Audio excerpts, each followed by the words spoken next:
Bienvenidos a su programa Misericordia, Senda de Paz. Con el gusto de siempre, hoy tenemos un invitado muy especial, el Padre Sergio Aceves. Padre Sergio, bienvenido a este su programa que tiene su casa. El tema de hoy va a ser el Evangelio de San Marcos.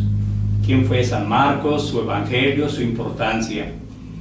Y si vamos entrando ya de lleno, pues la gente a veces no sabe quién fue el evangelista San Marcos. ¿Nos quisiera aportar un poquito al respecto? Sí, bien. Pues primero, gracias por la invitación y también esperando que este acercamiento al Evangelio de Marcos nos ayude mucho a entender su figura, su persona, la importancia también de este Evangelio para cada uno de nosotros. Bien, pues respondiendo a esta pregunta, profe, ¿quién fue Marcos? Los evangelios sinópticos van a ubicar a Marcos como primo de Bernabé. Este autor, Marcos, es considerado tradicionalmente como autor del evangelio que conocemos precisamente como según San Marcos. Ya la tradición nos habla sobre él. Papías, que fue obispo de Hierápolis hacia el año 140 después de Cristo, nos dice que Marcos fue intérprete de Pedro.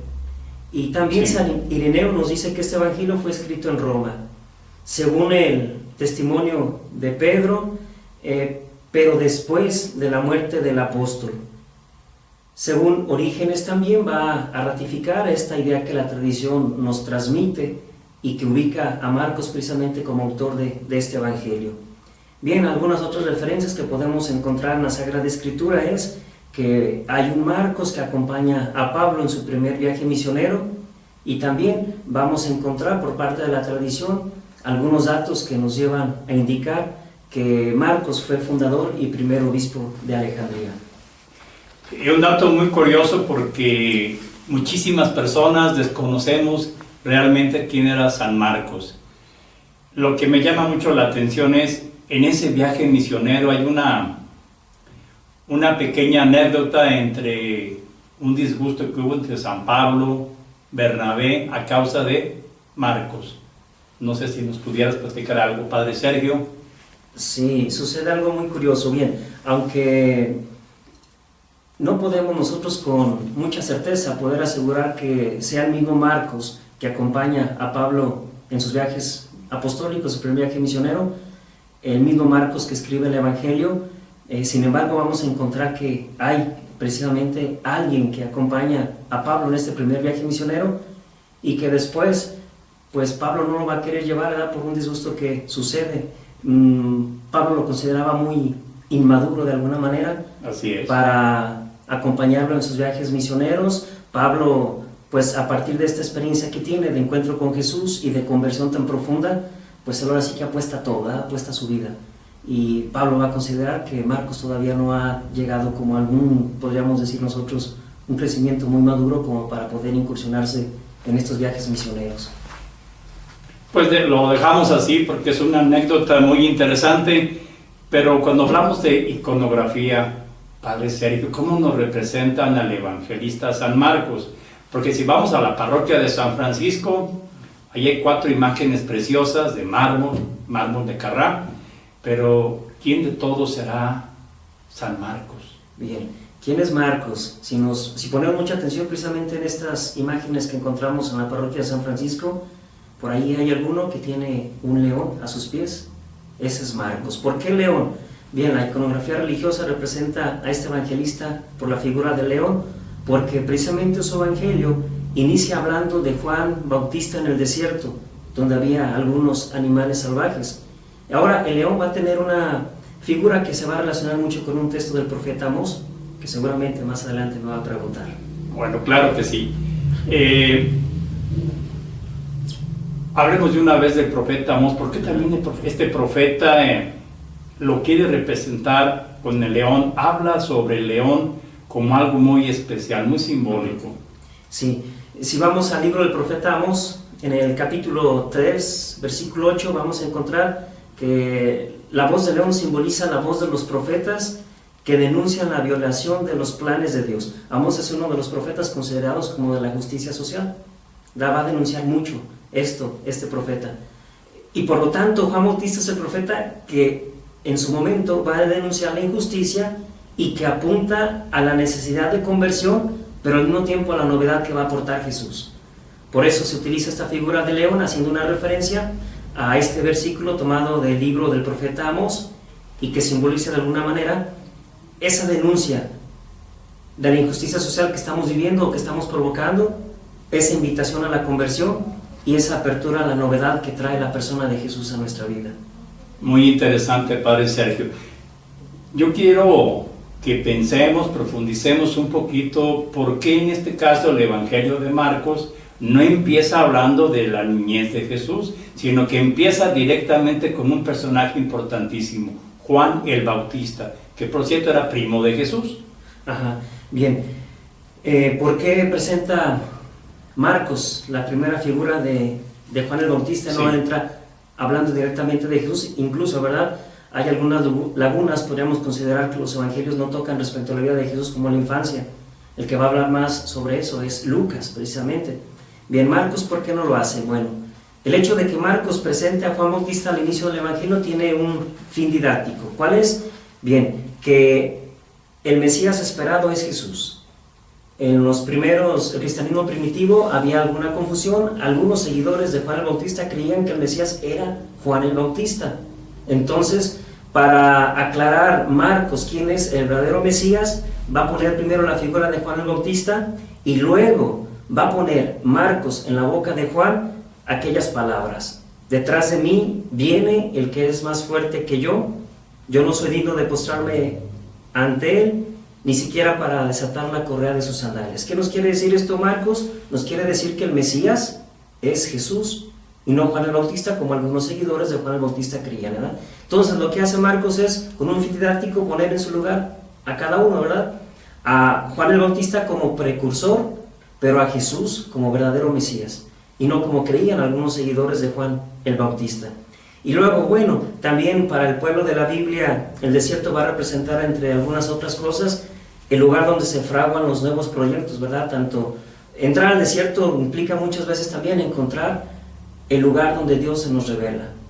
Incluso también el desierto es ese lugar de la purificación, ¿verdad? De la conversión. Entonces, esto es lo que hace el pueblo de Dios cuando sale de la esclavitud del pueblo de Egipto. A la tierra prometida. A la tierra prometida, ¿verdad? Estos 40 años que lleva como peregrino, que es un momento por el cual atraviesan el desierto de purificación, de conversión y de vuelta a Dios. Entonces Juan el Bautista se da a conocer en el desierto, lo que pone de manifiesto que está preparando al pueblo para esa gran novedad que supone la vida y las prácticas de liberación de Jesús. Qué interesante, Padre Sergio. Pudiéramos también aprovechar este momento importantísimo para aclarar a quién va dirigido el Evangelio de San Marcos. Porque cada evangelista tenía su propio auditorio, sus propios destinatarios. Entonces, Marcos tenía a alguien muy especial. ¿A quiénes? Sí, cada evangelista se va a dirigir a una comunidad en específico, ¿verdad? Encontramos la comunidad joánica, la comunidad lucana, la comunidad matiana. En este caso, la comunidad a la cual se dirige Marcos es cristianos provenientes, la mayoría, del paganismo. Marcos escribe su evangelio en Roma, entonces no todos eran judíos. Probablemente esa era una pequeña comunidad de cristianos establecida en Roma, que atraviesa tiempos difíciles. Esto es interesante tenerlo en cuenta porque nos va a ayudar a entender mucho, como alguna clave, qué es lo que Marcos trata de transmitir a la comunidad a la que se dirige. Entonces, esta pequeña comunidad de cristianos resultaban odiosos tanto para los judíos como para los romanos. Estaban viviendo tiempos muy difíciles. Y Marcos dirige su evangelio a esta comunidad de cristianos que no conocían las costumbres judías. Por eso vamos a encontrar algunos textos donde Marcos les explica e incluso les traduce algunas expresiones arameas. Vamos a encontrar relatos con muchos detalles y también les va a hablar de un Jesús que reacciona de manera muy humana, muy cercana a nosotros. Podemos encontrar, por ejemplo, en el capítulo 5, versículo 41, esta expresión cuando Jesús se acerca con esta niña y que la reanima, y precisamente que le dice, Talita cum. Y luego nos dirá Marcos, que quiere decir, niña, a ti te hablo, levántate. pues es un Jesús muy humano, ¿no? No es un Jesús así medio raro, medio, no sé, extravagante, sino que es un Jesús que está comprometido con la comunidad. Es un Jesús que quiere al ser humano, muy cercano.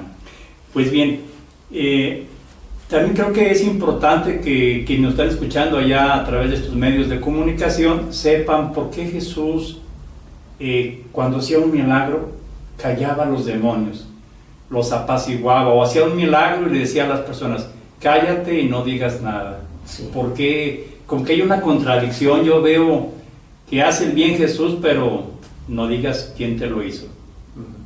Bien, es una técnica que utiliza Marcos, ¿verdad? Es propia del Evangelio de Marcos, no aparece en ningún otro de los evangelistas.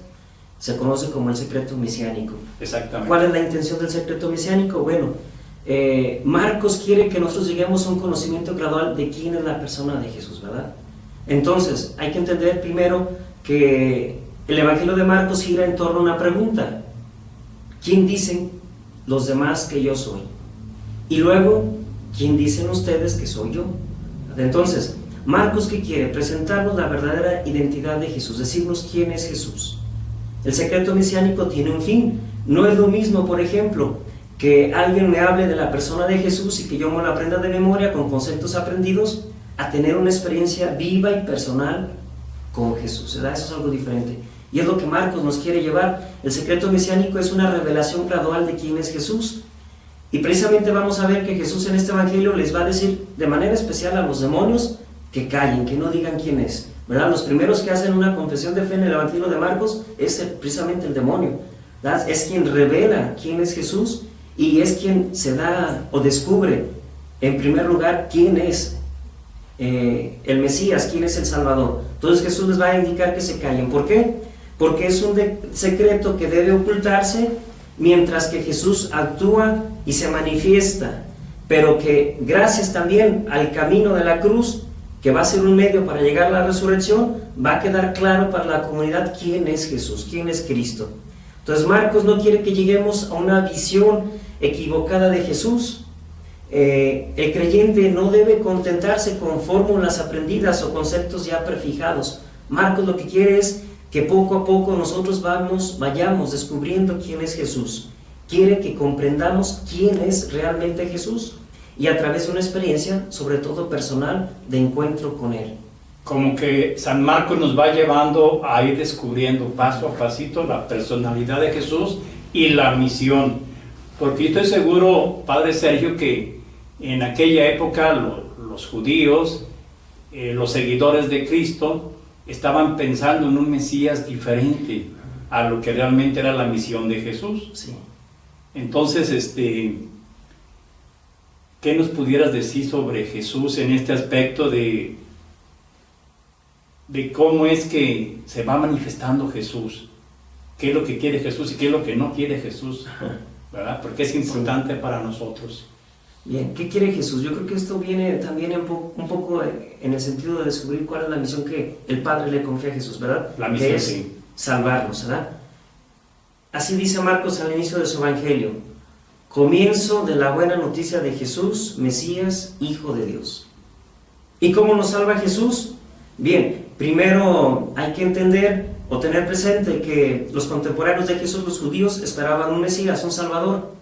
Pero entre esos conceptos de Mesías había un Mesías rey, había un Mesías sacerdote, había un Mesías liberador o bélico que iba a tomar las armas, iba a organizar al pueblo contra el pueblo romano que los estaba oprimiendo, contra el imperio romano, pero nunca habían alcanzado a comprender el mesianismo sufriente, que ya los profetas habían anunciado, sobre todo Isaías, ¿verdad? El tercer Isaías. Entonces, ¿cómo nos salva Jesús? Marcos nos va a decir que Jesús nos salva a través de un mesianismo que tiene que pasar por la cruz.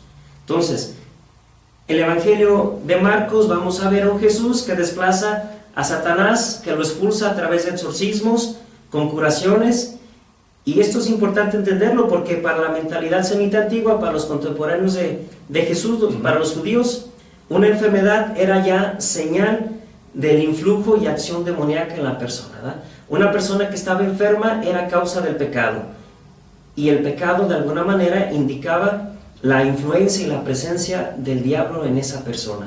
Entonces, la principal obra salvífica de Jesús es su pasión en cruz y su resurrección, que nos lleva a entender también que no era un mesianismo bélico, no era un mesianismo político, sino un mesianismo sufriente, como ya los profetas lo habían prefigurado, lo habían anunciado. Muy interesante. Creo que sería muy conveniente platicar, Padre Sergio, de cómo veían San Marcos a Jerusalén y cómo veía San Marcos al resto de la tierra prometida, como era Galilea o aquellos pueblos vecinos que no eran judíos, pero que Jesús por ahí andaba actuando, duró mucho tiempo en Galilea. ¿Cómo lo veía San Marcos? Bien, bueno, primero Jerusalén como el lugar de la pasión y de la culminación de esta revelación gradual que tiene Jesús, ¿verdad? Que presenta Jesús. El pueblo de Galilea pues era visto también como, de alguna manera, un poco como tierra de paganos. Entonces presentar Galilea y presentar a Jerusalén era contraponer el pueblo de las promesas, de la alianza, que de alguna manera estaba esperando al Mesías y que se creían merecedores de la salvación, y contraponer también al pueblo pagano, que según desde la mentalidad judía no estaban esperando o no eran merecedores de esa salvación, ¿verdad? Entonces, la mentalidad judía era de alguna manera muy cerrada, creían que los únicos que tenían derecho a ser salvados eran ellos. El hecho de que Jesús actúe en Galilea y que Jerusalén sea la tierra de rechazo, la no aceptación de Jesús, indica precisamente esa primera apertura que van a tener los pueblos paganos al mensaje de salvación de Jesús. Y en un segundo momento nos indica también que el mensaje de salvación y la buena nueva no es solamente para los judíos, sino para todos los hombres, incluso para los paganos. Entonces Jerusalén va a representar la tierra del rechazo, es donde Jesús va a padecer su pasión, va a morir en la cruz, pero también de alguna manera va a ser el lugar donde se va a manifestar la gloria de Jesús crucificado al resucitar. Qué interesante, porque ahora estoy entendiendo por qué los judíos tenían una expresión: nada bueno puede venir de Galilea, ¿verdad? Se sentían ellos muy puros y aquellos muy ignorantes. Ahora sí, ya creo que ya comprendimos, Padre Sergio, esta parte de algunos evangelistas que nos daban el rechazo o la aceptación de Jesús por ser galileo o por estar en Jerusalén, ¿verdad? ¿Cómo terminará el Evangelio San Marcos? Como que no lo concluye bien. A la primera leída que le damos nos da esa pequeña impresión, pero bueno, creo que estoy equivocado. Lo terminó así por alguna razón. ¿Cómo lo terminó y por qué? Sí, el Evangelio de Marcos tiene un pequeño apéndice, que es el que vamos a encontrar al final, los últimos capítulos. Como último capítulo, un pequeño apéndice que es como una especie de síntesis o también pequeña conclusión. Parece que Marcos no concluye su Evangelio. ¿Por qué? Porque quiere que el lector saque sus propias consecuencias y propias conclusiones al acercarse a la persona de Jesús.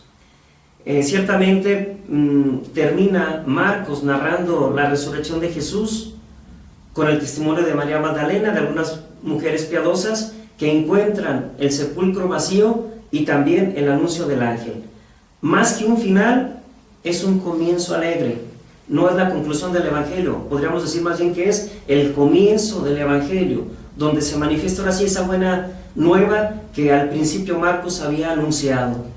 ¿Cuál es esa buena nueva? Bien, pues ese Jesús que ha querido hacerse hombre como nosotros, que ha aceptado su muerte en cruz y que a través de la cruz ha llegado a la resurrección. ¿Para qué? Para salvarnos. Entonces, esto que puede parecer un final, es en realidad un comienzo alegre, que nos invita no solamente a mirar a la cruz, sino también contemplar la resurrección.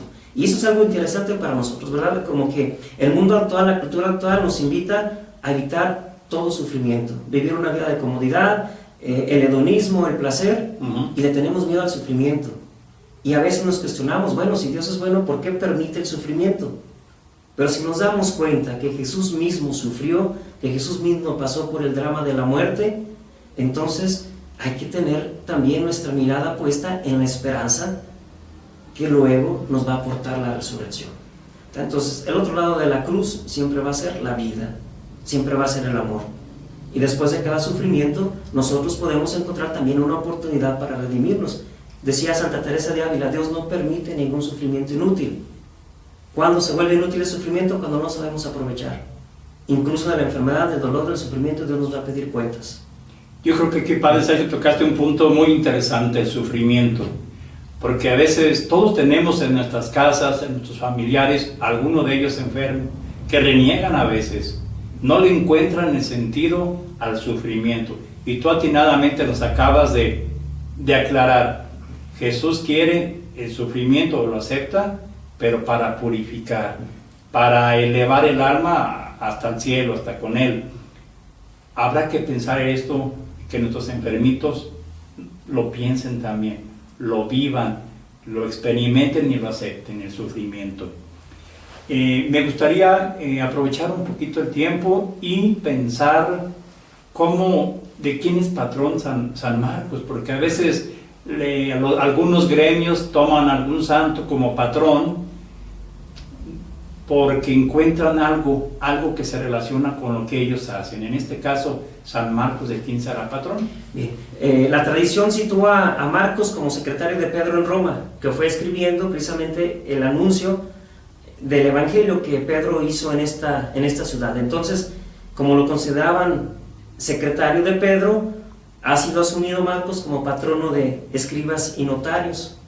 Pero también los curtidores de pieles y zapateros, según una leyenda en la que San Marcos había curado milagrosamente al zapatero Aniano por arreglarle sus sandalias.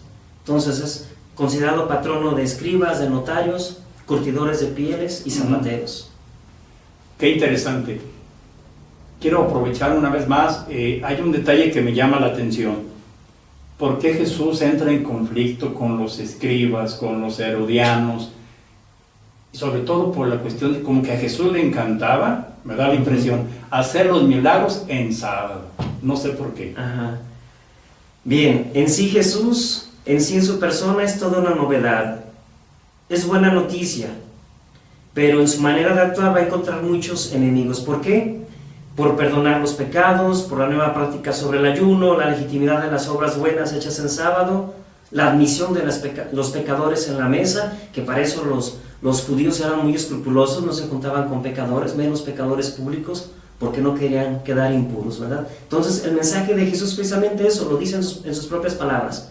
No he venido a buscar a los sanos, sino a los pecadores, a los enfermos, ¿verdad? Sí, en este caso, ciertamente, con sus palabras a los enfermos, que son pues los pecadores, ¿verdad? Entonces los escribas y fariseos van a reaccionar mucho contra Jesús. ¿Por qué? Porque a sus ojos Jesús se atribuía capacidades o cualidades que eran propias de Dios. Cuando Jesús perdona a los pecadores, van a decir los fariseos, los escribas, ¿quién es este que perdona los pecados? El único que puede perdonar los pecados es Dios. Entonces aquí hacemos una especie de silogismo, ¿verdad? La lógica. Si solamente Dios puede perdonar los pecados y Jesús los está perdonando, entonces Jesús es Dios. Dios, ¿verdad? Curiosamente, en boca de estos fariseos, estos escribas que rechazan a Jesús, que no lo aceptan, paradójicamente están haciendo una confesión de fe y nos están diciendo quién es Jesús. Pues muy interesante esta reflexión de cómo se manifestó Jesús como Hijo de Dios. Finalmente, yo quiero hacer hincapié en algo. ¿Qué títulos le daban a Jesús?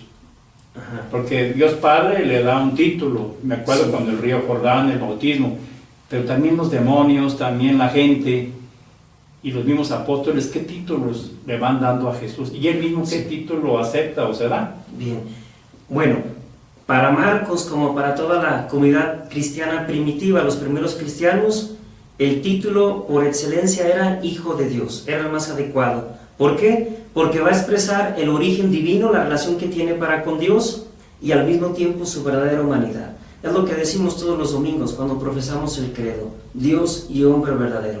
Entonces este título, Hijo de Dios, va a expresar precisamente eso, que Jesús era verdadero hombre, pero al mismo tiempo también verdadero Dios. Y en esa revelación progresiva que realiza Marcos en su Evangelio, al decirnos quién es Jesús, pues va a poner Marcos en boca de varias verdaderas confesiones de fe. Por eso lo vamos a encontrar en el bautismo, cómo se escucha esa voz de Dios que lo señala como su Hijo amado y elegido. Los espíritus malignos, el demonio, lo van a reconocer como Hijo de Dios y lo van a decir, sabemos quién eres, tú eres el Hijo de Dios. Pedro lo va a reconocer como Cristo Mesías, aunque le va a faltar un poquito esa convicción profunda, ese conocimiento profundo, pero a nombre de todos los apóstoles, de todos los discípulos, Pedro hace esa primera confesión de fe. Y al final del Evangelio, curiosamente, un pagano, un centurión romano, es el que lo reconoce en la cruz como Hijo de Dios. Y así, por su parte, Jesús acepta ser Cristo, que quiere decir ungido, Mesías, Hijo del bendito e Hijo del hombre. Pero el título por excelencia, podríamos decir, es Hijo de Dios, que expresa precisamente esa naturaleza de Jesús, hombre y Dios verdadero. A mí me llama mucho la atención y me causa así como un velo, como algo misterioso. ¿Cómo es que Jesús se autonombra el Hijo del Hombre? Como que desconcierta un poquito esa frase. Sí, habría que ir al profeta Daniel, que es el que tiene esta visión del Hijo del Hombre, esa visión del Padre, de este anciano de cabellos largos, que se manifiesta y que se revela en esta visión a Daniel, y que luego le entrega al Hijo del Hombre todo el poder, y que dice Daniel en esa visión, viene y él es, al final de cuentas, ante la opresión, el sufrimiento que se está viviendo, el que lleva el curso de la historia. Entonces tiene una referencia al libro de Daniel, pero también que podemos interpretar de alguna forma esa visión que Daniel va a tener como esa prefiguración de Jesús, el Hijo de Dios, asumiendo ese título que mismo Daniel tiene en su libro, la profecía, como Hijo del Hombre. Pues qué interesante, Padre Sergio. ¿Alguna motivación especial, algún consejo que nos des cuando escuchemos el Evangelio de San Marcos? Algo que nos pueda ayudar a sacarle más provecho, finalmente, porque el tiempo ya se nos terminó. Bien, pues yo creo que en este caso sería conocer más el Evangelio. Este Evangelio es considerado como un catecismo vivo, ¿verdad? Para aquellos que no han escuchado hablar de Jesús, o incluso para aquellos que conocemos, que ya sabemos sobre Jesús, pero que a veces nuestra fe es una fe inmadura. Acercarnos al Evangelio de Marcos va a ser un primer acercamiento a la persona de Jesús. Se utilizaba mucho para preparar a los catecúmenos. Valdría la pena a lo mejor con calma leerlo en casa y disfrutar de esa narración tan viva, tan rica que este evangelista tiene en su Evangelio. Nos va a acercar a un Jesús muy humano, nos va a presentar a un Jesús que se enoja, un Jesús que llora, que sufre, un Jesús muy cercano a nosotros, y nos va a dar también a entender, claro, sin olvidar su divinidad, que a veces cuando menos lo pensamos, cuando menos lo creemos, Jesús es el más cercano a nuestros sufrimientos, a nuestras dificultades, a nuestras preocupaciones. No es un Jesús lejano, no es un Jesús que desde arriba está contemplando, es un Jesús que se mete también en nuestros problemas y que comparte y que entiende también qué es lo que hemos vivido, qué es lo que estamos sufriendo de alguna forma, qué es lo que estamos padeciendo. Pues Padre Sergio, te agradezco mucho, y todos allá en casita estamos muy contentos con esta aclaración del Evangelio de San Marcos. Conclusión, hay que estudiar San Marcos, es interesante. Y encontrarnos con la persona de Jesús. Desde luego. Muchas gracias. De nada, gracias a ustedes.